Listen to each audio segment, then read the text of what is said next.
আসসালামু আলাইকুম। আপনারা কেমন আছেন? নিশ্চয়ই ভালো আছেন। আর আমি তো খুবই ভালো আছি। এই টগর গাছটা মূলত আমার আব্বুর পছন্দের। আমার আব্বু বলেছে, মাম্মাম টগর ফুল গাছ লাগাও, তাই তার মাম্মাম টগর ফুল গাছ লাগিয়েছে। কত সুন্দর হয়েছে।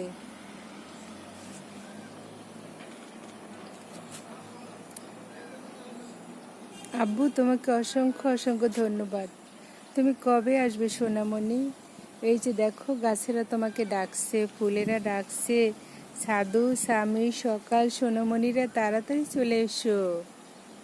এই যে ময়নারা, তাড়াতাড়ি চলে এসো।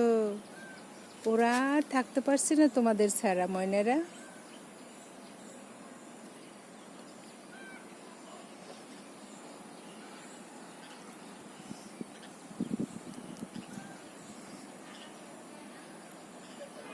সবাইকে দেখার জন্য ধন্যবাদ।